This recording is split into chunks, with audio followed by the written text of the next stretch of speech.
The Namibian skies are expected to see an increase in air traffic as a result of the resumption of international flights to Namibia, which forms part of the government's COVID-19 restart plan under the National Tourism Revival Initiative. Speaking to Today on One, Reinhard Gartner, the interim executive director of the NCAA, said that foreign airlines such as Eurowings, Qatar Airlines and others, which before COVID-19 operated under a bilateral air service agreement with Namibia, are automatically allowed to continue flying into Namibia.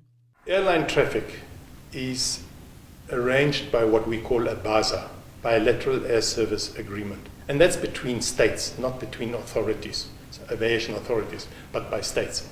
Now, pre-COVID-19, it was predominantly Eurowings, Ethiopian, Qatar, and the South African Airlines coming into Namibia, and TARC, of course, of Angola, all operating under a BASA agreement. With COVID, all that traffic fell flat. Now, with the borders opening up, specifically Hosea Kutako, those airlines are still operating under a BASA. They are still allowed to come in. They must just ensure that we are notified once they want to resume flights again. Ethiopian Airways just did that, and they landed last week for the first time. Now, we have been officially informed that Eurowings will resume their flights on the 19th of September, landing here on the 20th for the first time after COVID, and Qatar will come in at the end of the month on the 30th. So those three airlines already indicated that they will resume their flights under the BASA. Nothing special to arrange. It's all in place.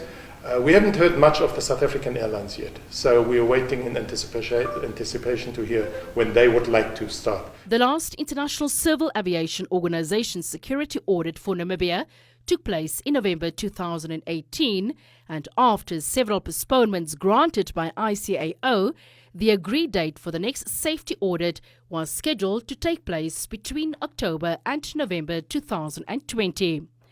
However, due to the adverse impact of COVID-19 on the aviation sector, ICAO granted the Ministry of Works and Transport with another postponement scheduled for next year. We were and we are prepared for the audit, even this year. But as you know, COVID did play a negative effect on our preparations. So having extra more time will certainly avail us with more opportunities with the limited resources we experienced this year, to make up. So we will definitely be in a better position next year to undergo the audit. But that does not mean, and I think that is very important to understand, that does not mean that the skies are unsafe between now and then. We are as safe as we could be this year, so we will be next year. It's just a verification. Is the member state doing what they're supposed to be doing? It's an audit on us. So yes, we are pretty well advanced, I can say that. Our effective implementation is very high at this stage, very high in the 80s, which obviously does not mean we cannot get in this SSC, significant safety concern. But right now we are pretty much prepared, and we will be even more so next year. The aviation industry was identified under the Finance Ministry as one of the hardest hit sectors in Namibia's economy, together with tourism and construction, as a result of the COVID-19 pandemic.